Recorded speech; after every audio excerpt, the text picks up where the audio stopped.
Well, good afternoon and welcome to another of our webinar series, Wednesday webinars. And today I think we got a really good program for you. We have how to franchise your business. Always we see successful businesses out there and they want to know if there's an applicability to growing faster, if there are more ways to grow faster. And I think we're going to find out today that this is a great opportunity for some business owners out there. So good afternoon and welcome. I'm Kelly Bearden. I'm the director of the CSU Bakersfield Small Business Development Center. And we've been doing our webinars since 2013. So welcome.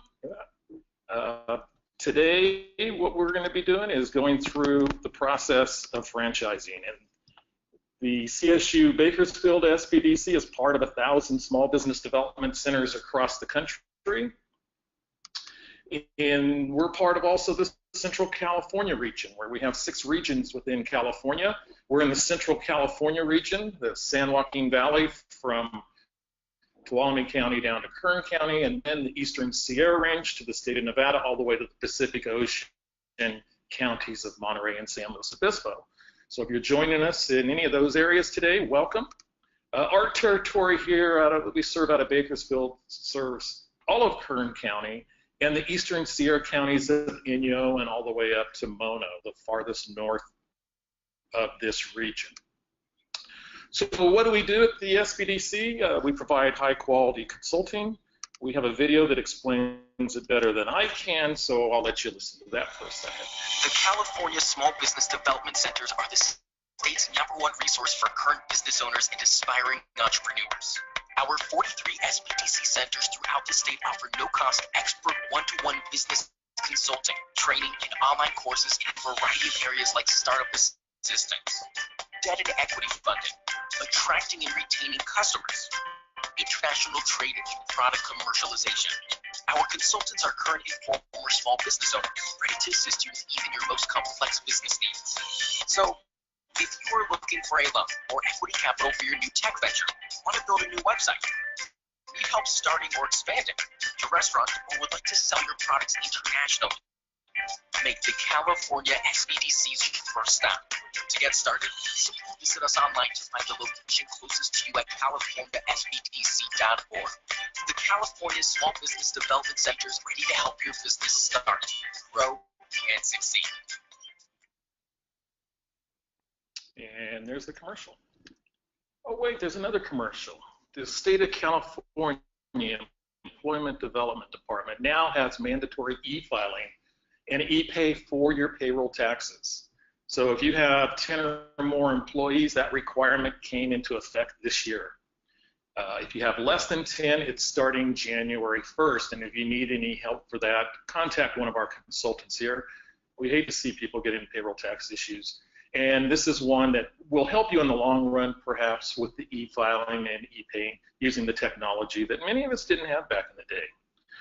There's the website, and that's officially the end of the commercials. So, hey, your webinar interaction. If you'd like to contact us with a question, our presenter will be taking questions at the conclusion of this presentation.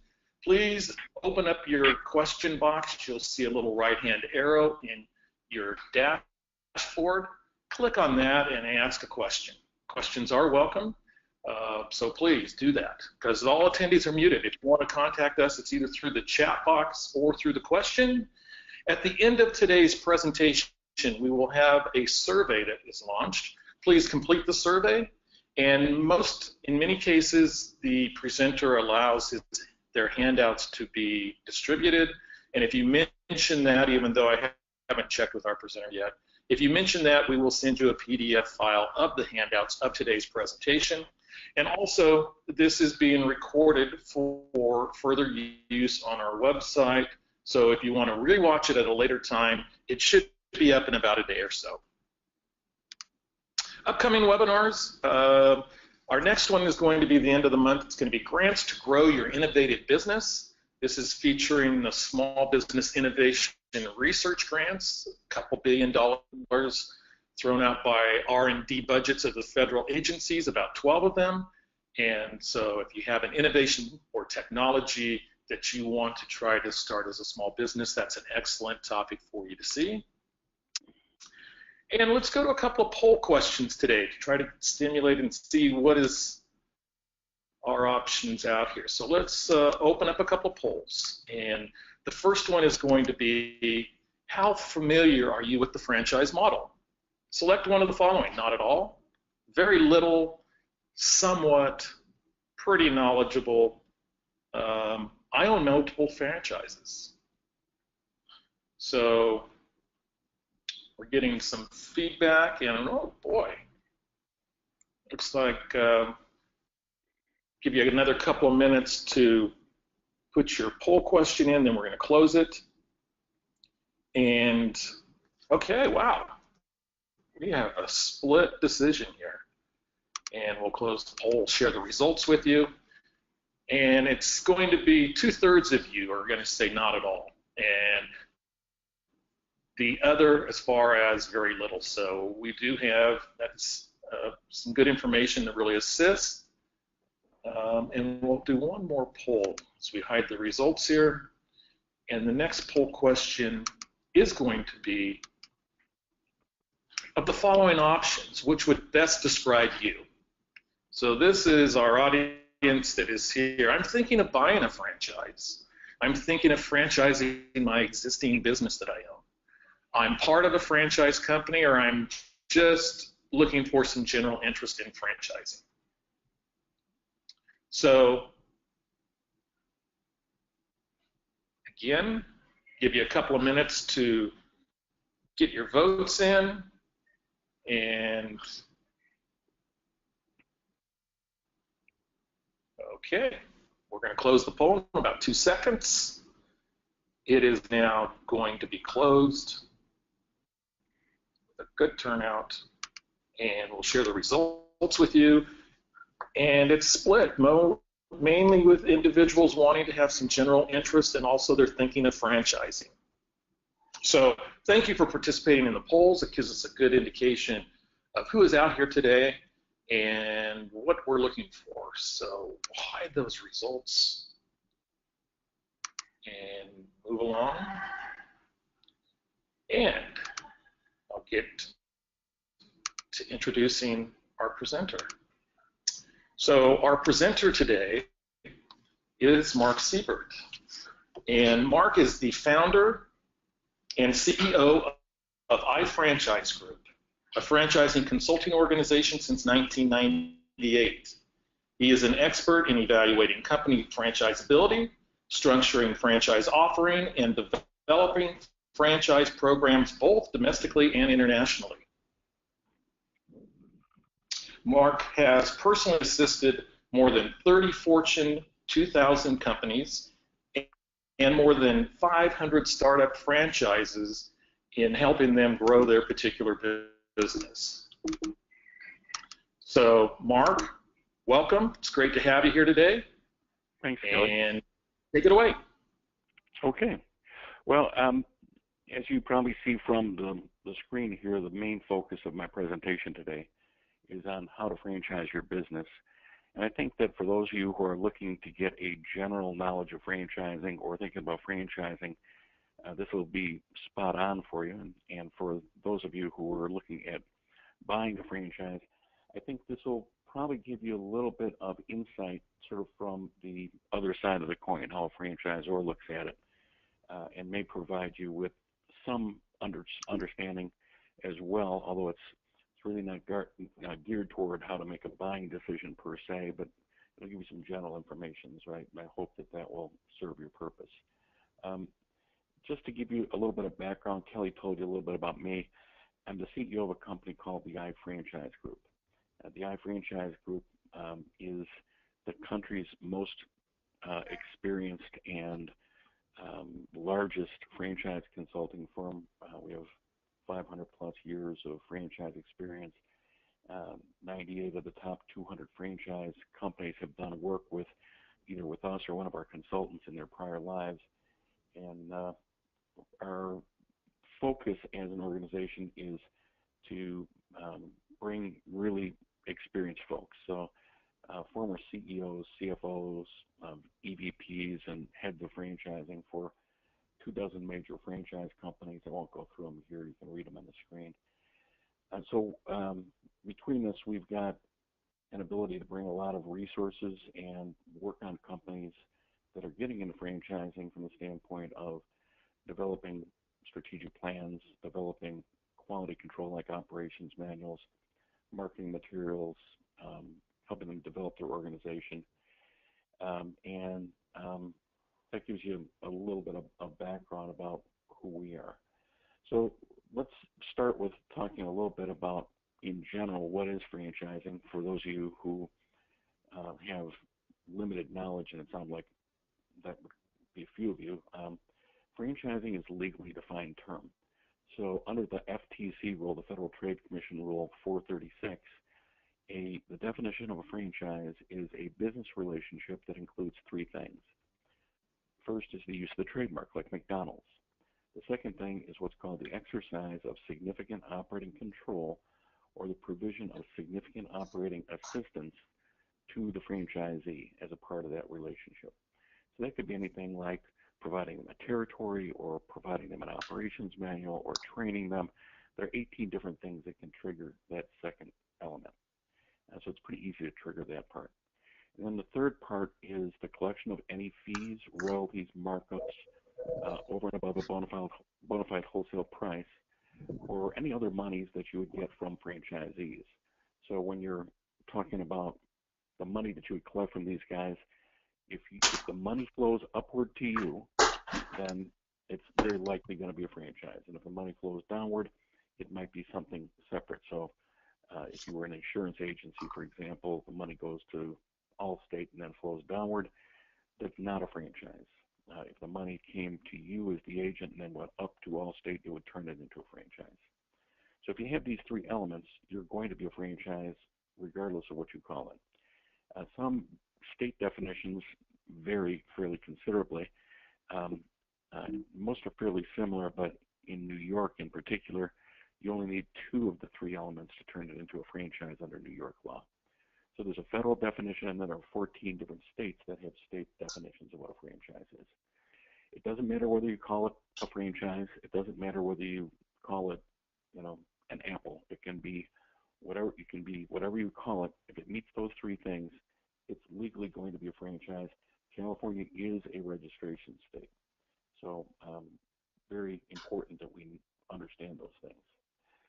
The way the franchising typically works, and there are a lot of different variations to this, so I don't want anybody to say this is sort of exactly how it's going to work for them, but typically a franchise fee between $25,000 and $35,000. I've seen franchise fees as high as $150,000. Royalty ranges typically range between 4% and 10% of gross revenues. Advertising typically is going to be 1% to 2%. That's for the National Advertising Fund, and then there may be some additional advertising that's required in the local market. A franchisor will often sell products to the franchisee. On the flip side, the franchisor typically is going to provide some initial training to the franchisee on how to run the business, but provide operations manuals and systems, ongoing supervision and support. And they may provide other things as well. So, for example, the franchisor might do billing, they might do scheduling, they might do supply chain management, or trying to negotiate better prices on behalf of their franchisees. They might do research and development, etc. So that's basically the way that a franchise works. People turn to franchising for a variety of reasons. The first one is obviously capital. The franchisee typically makes the entire investment in opening and operating the location. So the franchisor has no investment when it comes to opening a location, and because they have no investment, they can leverage their growth significantly using the franchisee's money. The second piece is speed of growth. In addition to the fact that they don't have to go out and raise money every time that they want to open another location, it's also going to benefit the franchisor from the standpoint that, from a speed of growth standpoint, the franchisee is going to do a lot of the work. So if it's a location-based franchise, the franchisee is going to go out and find a location. They're going to look at various different locations. They may get various different quotes. They're going to find the architect. They're going to find the contractor. They're going to build it out. They're going to use the franchise or training to do that, but they're going to do all the legwork. They're going to hire the people. They're going to train the people. So the franchise or is unencumbered by a lot of things that will slow down their growth normally. The third thing is really motivated management. And in just a quick story, I worked with a company 20 plus years ago called Sterling Optical, and they decided to sell off a number of their stores as company-owned locations. When they sold off those stores, they sold them to the exact same person who was already running the store. So they developed a finance program, put the person who was running the store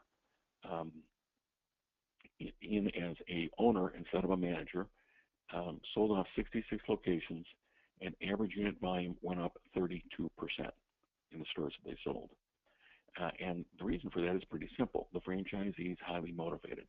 They're going to get there earlier, stay later. They're going to make sure that people get that add-on sale. They're going to make sure the place is cleaner and better run. They're going to promote it in their own community. So we see this kind of increase in revenues all the time. Tommy Clark, who's one of my folks that used to be in charge of franchising over Provision, did a similar kind of exercise with Provision, 26% average unit volume increases. So you can see some substantial growth in unit performance just based on the fact that there's somebody in there that's highly motivated. Other things, it reduces the risk since the franchisor does not have the capital sunk into it. There are fewer operational concerns. Higher quality, a lot of people that hard time with that one, but I believe that consumers vote with their dollars. And when you see those kind of increases. So for example, when McDonald's sells off one of their locations from a company owned, and they're about 25% company owned, if they sell off one of their locations to a franchisee, you'll see about a 11% spike in AUVs and average unit volumes, and that's $180,000 worth of burgers. And you as a consumer may not be able to sit there and say that's a franchise and that's not a franchise. At least most of the people that I talk to can't. But when you look at those kinds of increases, maybe in the back of your head you're saying, I like going to this McDonald's, not that one. Maybe it's a little cleaner, maybe they're a little friendlier, whatever it is. Something drives you to bring your business to the one that's owned by a franchisee. And to me, that's quality. The other things, organizational leverage, the franchisee does a lot of the work, like the site selection, like the hiring, like the local PR and those kinds of things. On the downside, you have to share your profits with the franchisee. So now there's an assumption there. The underlying assumption is that there are profits to share. There are of course, places where the units do not generate a profit, in which case that's not a great advantage. But assuming that there are profits, the franchisee is typically going to get the lion's share of it because the franchisee has made all the investment. So that's the first part. The second thing, you have less control. Now you're going to still maintain brand control over anything that's going to impact how your brand is perceived in the marketplace, but you're not going to be able to hire and fire the employees of the franchisee the way you would with corporate employees. And that's just because they're not your employees and you don't want that joint employer liability. Third thing, good relationships with franchisees do take work. You can't treat them like an employee where, it's my way or the highway. You have to treat them like a business owner, like someone who's got a business relationship with you. And then one thing that I would put in the category of a myth, a lot of people think of franchising as a very litigious business model. It's not. If you compare franchising to not growing your business, you will have some incremental liability, because if you'll have the incremental liability of anytime you grow, you're going to have incremental liability associated with that growth. But if you compare franchising to not growing or to growing your business, you get out from underneath most of the liability. You get out from underneath the slip and fall. You get out from underneath the employee violations like sexual harassment, EEOC, those types of things. You get out from underneath the third-party vicarious liability. You get out from underneath a lot of the lease liability and a lot of other things that could potentially go wrong. And what you end up with is some very limited liability based on a very one-sided contract that's written in your favor and is typically presented on a take it or leave it kind of basis. So it's a lot less liability than corporate growth, and frankly, very few franchisors find themselves in significant liability issues. Fran Data did a poll some years ago and said that less than a quarter of franchisors had any litigation disclosed, and a lot of that was litigation that was simply not relevant to the fact that they were franchising. So McDonald's had litigation books from the Save the Rainforest people and from people claiming that they were making their children fat, and from some religious groups who said that McDonald's did not disclose the fact that there was beef tallow in their cooking oil. So those kinds of things were not franchise related, but they're disclosable litigation. My partner Dave Hood, who was the former president of Auntie Anne's Pretzels, developed the Auntie Anne's model and grew it from 6 locations to 650 international locations and 100 domestic locations in 9 years and didn't have a single lawsuit. And since the company was sold and another 10 years have passed, they still have not had any franchisee-initiated litigation. So if you do it right, franchise litigation is not it's something that you want to work around, but it's something you can absolutely avoid. Now, a lot of people talk about differences between franchising. So they'll talk about, I want to do a license or I want to do something else. Let's go back to the definition of a franchise. Just to make it clear, if you have the name, and I'm calling it the shorthand is the system, right, where you're having significant operating control or assistance, you have the system and you're paying a fee, it's going to be a franchise. If you take away one element of this, so you're going to end up with a lesser amount of something else. So you take away the name, you're going to end up with a business opportunity. You end up with, sometimes it's called a license. And you have to ask yourself, do I want to grow my business with a brand? If you take away the system, you're going to end up with a trademark license, but you're letting somebody use your name and you're not controlling how they use it. That can be pretty devastating unless you've got something like, Michael Jordan putting his image on Nike shoes. That's a trademark license. And, if you're in something like that, you don't have to worry about it as much as if you are a restaurant or a lawn care business or something else where people might go off the reservation a bit. And then the last thing is you've got a product to sell or a service to sell, and you take away the fee, you can end up with either a distributorship, a joint venture, or an agency kind of relationship. So there are certain questions, some base questions you want to ask yourself about whether or not the business is franchisable. The first question is, can you sell it? And typically we look for things like, do you have a successful operating prototype?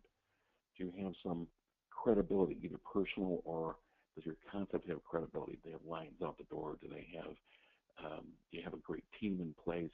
Are you in a hot new area? Are you differentiated from your competitors? Do you have some brand sizzle? And do you appeal to a particular kind of buyer? That's going to tell you whether or not you can realistically sell franchises to people out there in the marketplace. Now, some of this can be created through, a good marketing agency, but and we do have a marketing agency that does some of this stuff. But some of this is things that are going to be inherent in what you've got, and you should assess that first. On average, new franchisors sell 9 in the first year, 11 in the second year, 13 in the third year. The median numbers are a little bit lower, 4, 5, and 6, years 1, 2, and 3. And that's just a function that there are some franchisors out there that sell a boatload, and that drives the averages up. A second question that you want to ask yourself is, can you duplicate the business? So we look for things like, how long does it take you to teach this business? How what kind of background does the person need to have in the business? How adaptable is it from one market to the next? So there's a concept out of Cincinnati where they create a chili that's done on a bed of spaghetti that they call a five-way chili, that if you brought it down to Texas, you'd probably get hung. So you got to make sure that what you're doing is something that will work in the markets you're looking to go into. How well systemized is the business? Do you have operations manuals, training programs, online learning systems, those kinds of things? At a minimum, you need that operations manual. You got to get the knowledge that you've got in your head down on the paper so that you can document that. That's going to be the document that will allow you to be able to enforce your system standards. The next thing we're looking at is return on investment. And so from a return on investment standpoint, we're looking at how affordable is something and how profitable it is. I'm going to talk in the next slide a little bit about how you do that, but frankly, because I've got a limited amount of time, I don't have the ability to go into a lot of detail on that.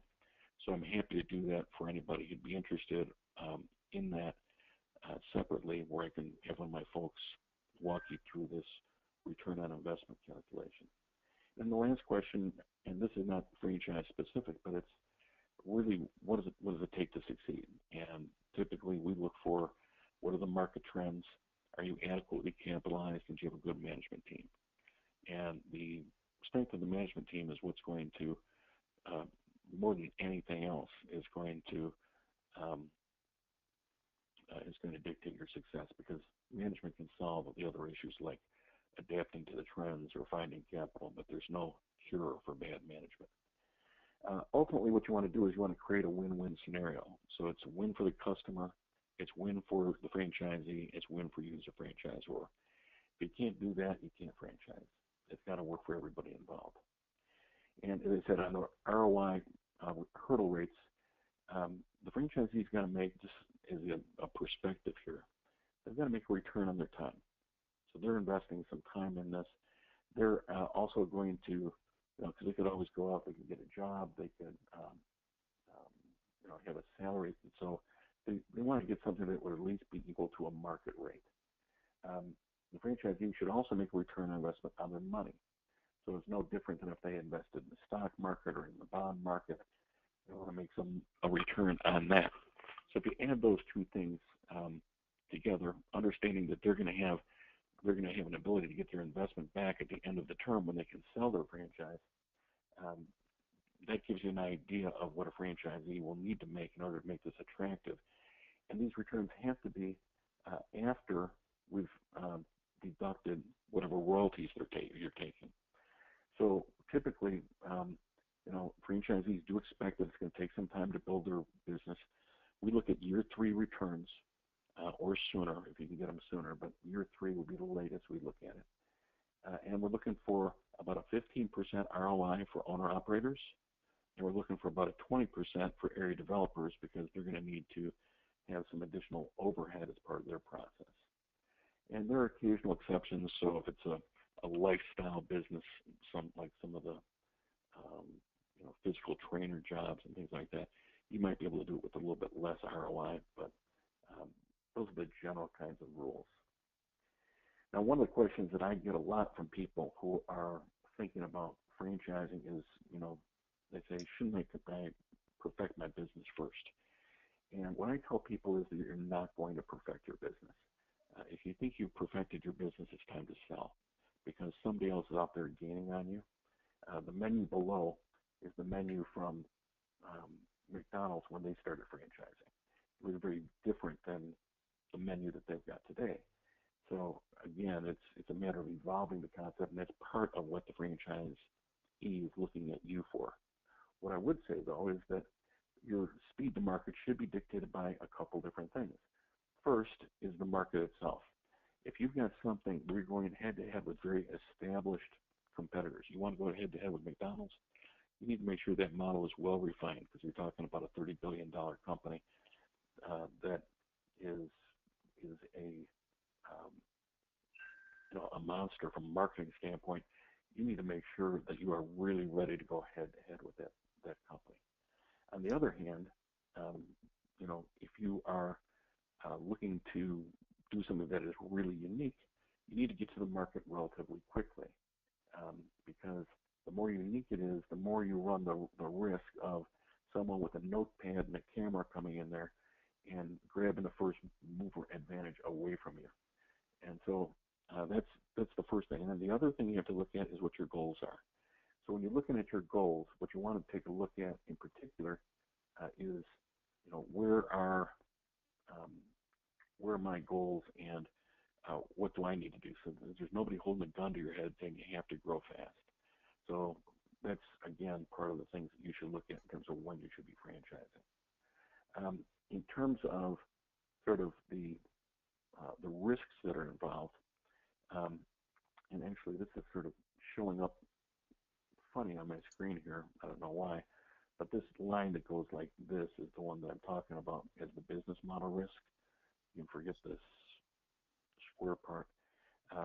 The business model risk goes down over time, and that business model risk is something that the more locations you open, the more time you've got to perfect your business, the less likely it is the business model fails when a franchisee tries to implement it. But you've got a competing risk, which also has this weird line showing up. I don't know how that happened again, but the business model risk goes up over time from a competitive threat standpoint. And that is, if your competitors are going to come out there and try and knock you off, the longer you're out there, the more likely it is somebody sees what you're doing and decides that they're going to copy it. So those are decisions you have to make as to where that particular intersection, that equilibrium lies in your market. And those are things that are important for us to look at. So just to give you an idea of where some companies were at, that's the first Pizza Hut. That's when they decided to franchise. The first McDonald's, the first Dairy Queen. This one's probably guessable. It's the first KFC, Colonel Sanders, and then the first Radio Shack. And this one is the first Subway, Pete's Super Subs. Didn't even have his name right at the time. So in terms of what's needed to franchise, when we talk about what's needed to franchise, what we're looking for are things like, do you have the business plans in place that you need? Do you have the legal documents, the manuals, the training programs, marketing plans, websites, advertising, etc.? We're big advocates of a sort of reverse engineering business process. So start by looking at, where you are and reverse engineer your success. So the way that you would typically do something like that is start with your goals and figure out, where do I want to be based on those goals? So from a goal-driven modeling standpoint, let's say you want to sell the business in 10 years. Then you say, what could I get for a selling price? What does that mean I have to earn in year 5 to be able to sell that? How much am I going to make per franchisees in royalties? What am I going to net per year in royalties? At best practices, franchisors net 35 to 45%. And that tells you how many franchises you need to sell over a period of time. Once you've got that, you can then say, here's what my growth curve needs to look like. And you can start building in things like, when do you hire your salespeople?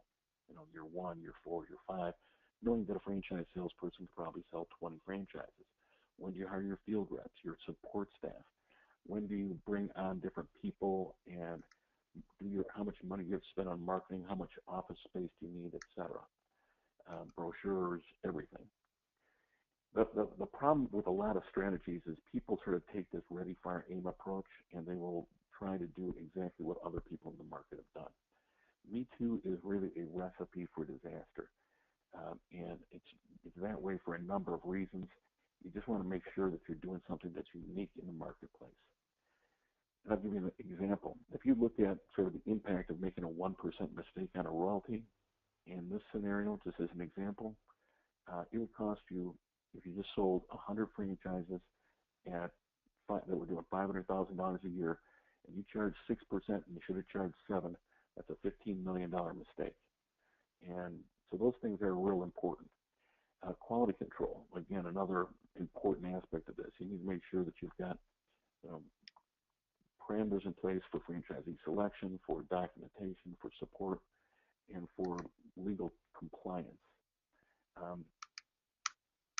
and that quality control comes at a cost. When you're talking about legal compliance, we talked a little bit about franchising being a legally regulated thing. You've got to develop a disclosure document at the federal level, and at the state laws, you're going to need to get registered in 14 different states. They regulate advertising. They will sometimes adhere to the FTC rule. Sometimes it's the old thing. So there are different things that can trigger those state laws. So it's not just whether you're in California, but is the franchisee in that state? Is the franchisee talking to you in that state? What territory will be covered? Does it include that state? So you have to track those variables and check with your attorney when you're in doubt. Now, we don't do franchise legal documents, but if you'd be interested, I'd be happy to make anybody who's interested an introduction to a lawyer who really understands franchising.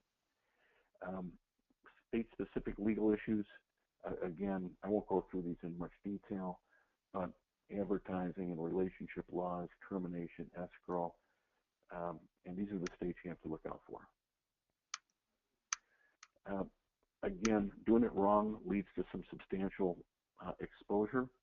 So you don't want to use your real estate attorney to do this. You want somebody who's a professional who can really work you through the process. Next thing, obviously, you got to market the franchise. So you want to start locally. You want to make sure that you start growing out in concentric circles. It helps you build the brand. It makes it easier on supply chain and buying economies. The big thing is don't grow faster than your ability to make the franchisee succeed. You want to make sure that you're looking at franchisee and quality control as being the number one criteria, because nothing will sell franchises faster than happy and successful franchisees. I tell people keep it within about a 3-hour drive time when you first get started. From a marketing effectiveness standpoint, make sure that you understand, who your prospect is, and you narrow it down. You can survey competitors. You can find out their hot buttons. You can, if you've already franchised, you can survey your own franchisees and look at the ones who are doing well. Make sure that the lead generation strategies and the message is appropriate for who your target is.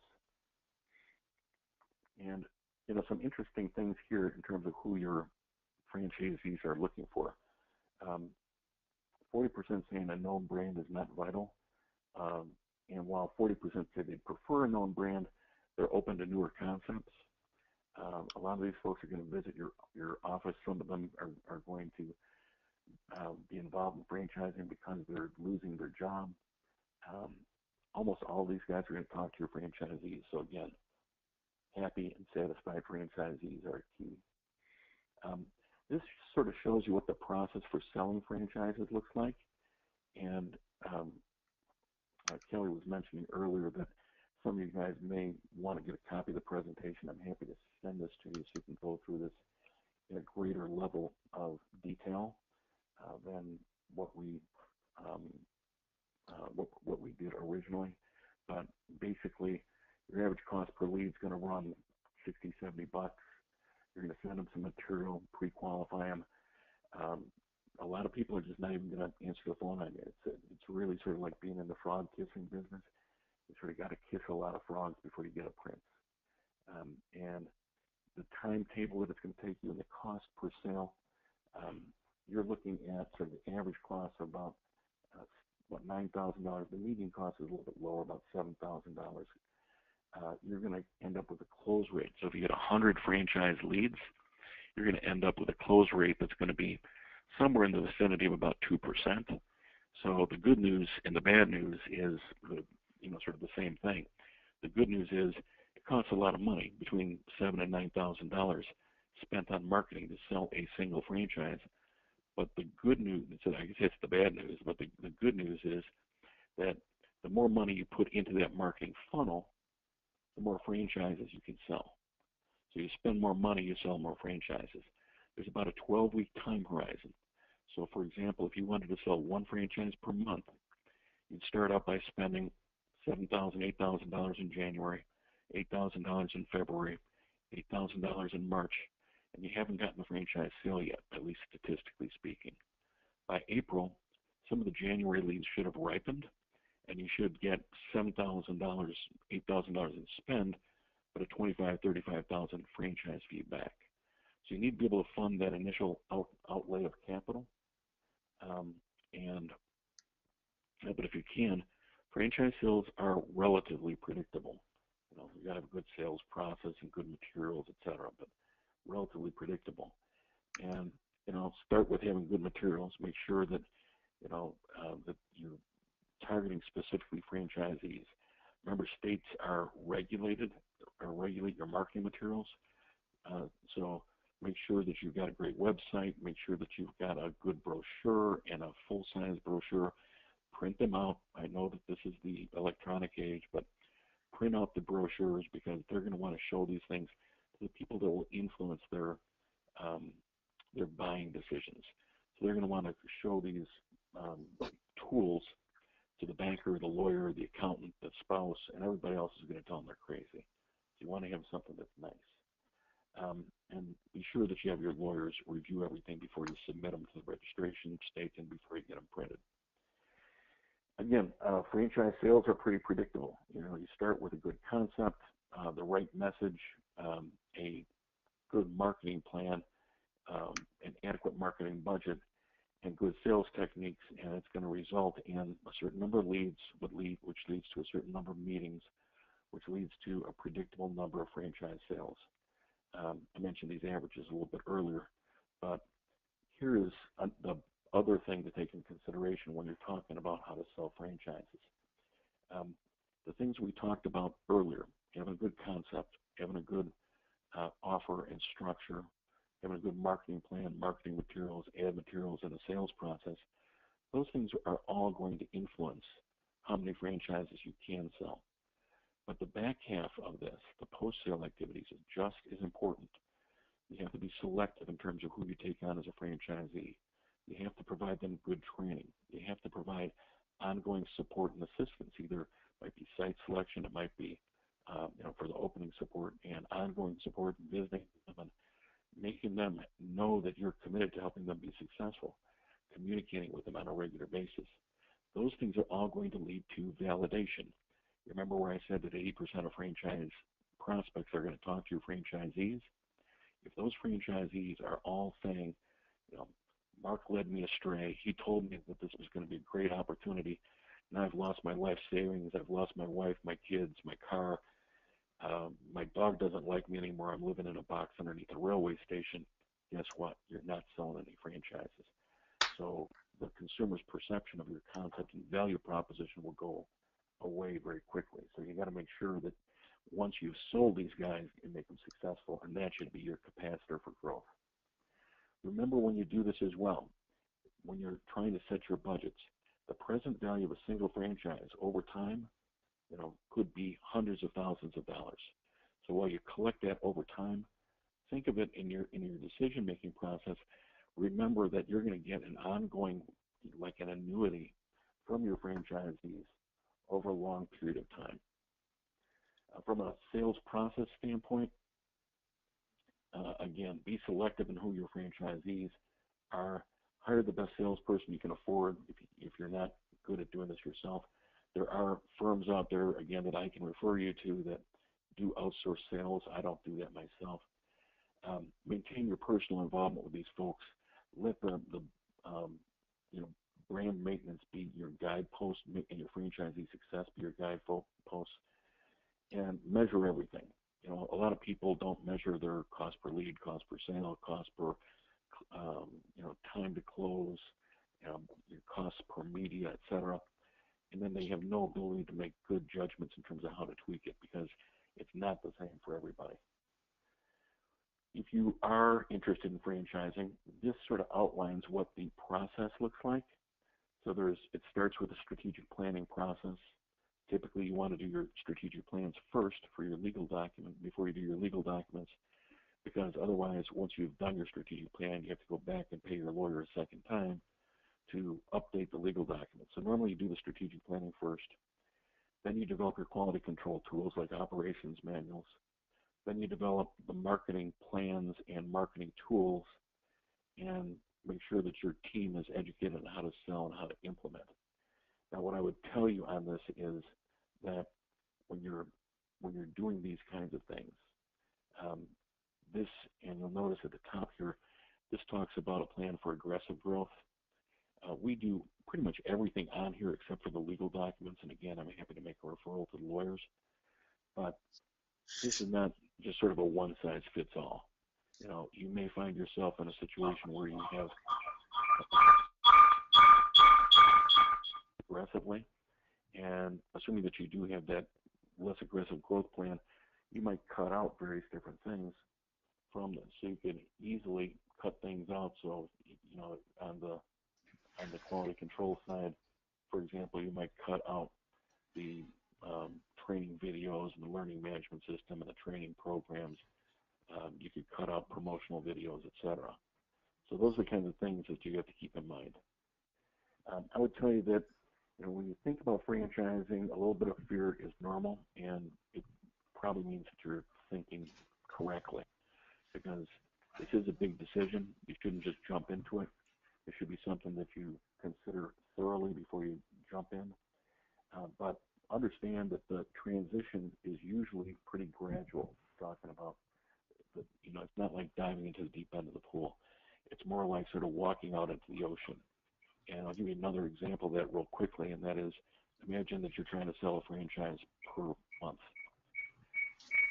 And when you first get started with your franchise program, you're going to start advertising. If you're trying to sell one per month, you're getting 50 leads a month. That's equivalent of about 2 calls per day or 2 emails a day. You're going to have to process those. You know, on the first day, you're going to get 2 calls, 2 emails based on the marketing that you do. And then you're done. You're done for the day. That's your franchise job. So it's not like you're going to jump in with both feet and you're going to be full-time on franchising day one. You know, by the time that a month or 2 has passed, you're going to have some leads in your pipeline. You're going to be calling them back. By the time 4 months are passed, you maybe sold that first franchise, and now you got to do some training. So it becomes more of a full-time job as you get into it, but it's not something where you jump right in immediately. Costs of franchising can be broken down into 5 different buckets. It's really legal fees, which can be $15,000 or $35,000, depending on the kind of lawyer that you want to work with. If you want a big firm, it's going to cost you more. The consulting side, you know, if you wanted to pick and choose off our menu of services, it might be $7,500, but it might also be, you know, for most clients that are going to make a commitment, they're going to probably spend $40,000. You want to grow really aggressively and do everything, and need learning management systems and a library of training videos and this, that, and everything. You can spend $200,000. Organizational expenses, things like travel and printing of brochures and other elements along those lines. Typically, by the time that you're done, typically around 10 to 15,000. But if you do large print runs of brochures or videos or things like that, it can be more than that. Your franchise marketing, I typically tell people plan on 8 to 10,000 per sale and budget at least 6 months worth of working capital. After that, you should be selling them, and you should be able to get that money back. You know, obviously no guarantees there, but if you're doing the right things, you should be able to sell them and get them back. And then people, you know, if you're trying to grow really aggressively, you may need to hire some folks. Most people typically tend to bootstrap their initial growth, but you can spend a lot of money on hiring people if you really want to be aggressive. So in conclusion, I would tell you that, you know, franchising is a means of duplicating success, not creating success. It is, you know, important to create a win-win environment for your franchisees.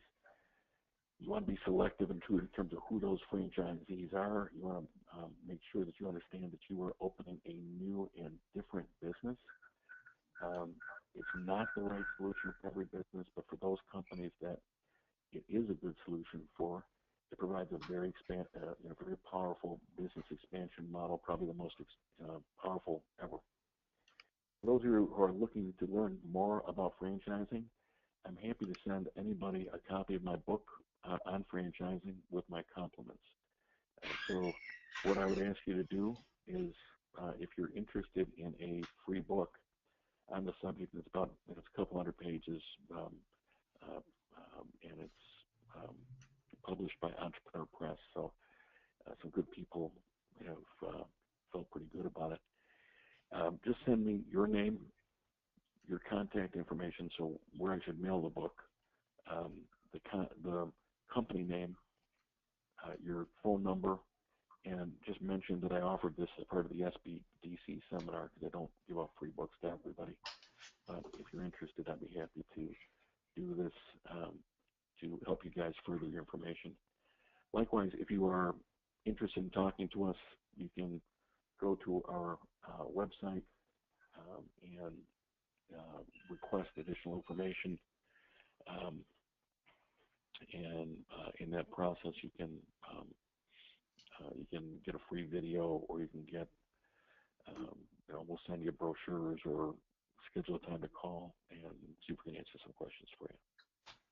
So I think I ran a couple minutes late. I apologize, but if there are any questions, I'm happy to answer them.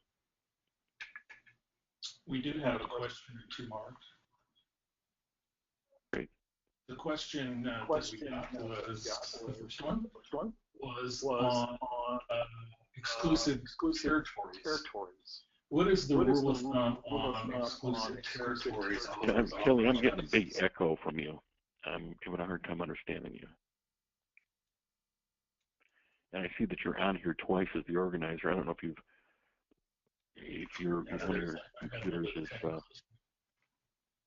Can you hear me now, Mark? I can hear you. Yeah. The question was on exclusive territories on franchises. Okay. What was the question? Or you just want me to talk about territory?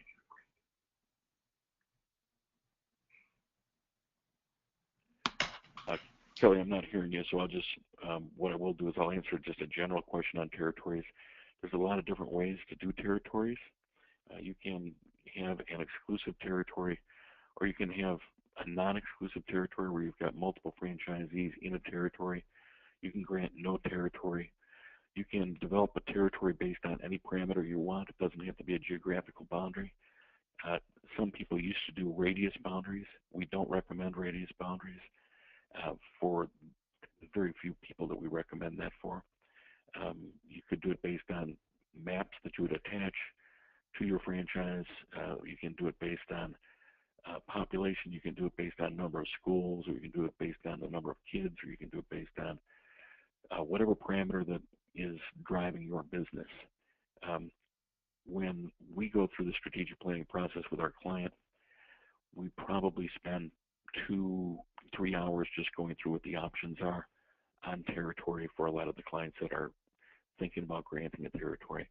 And so we may have, it's a really complex question that I'd have to get into a lot of specifics to be able to answer in a more meaningful way.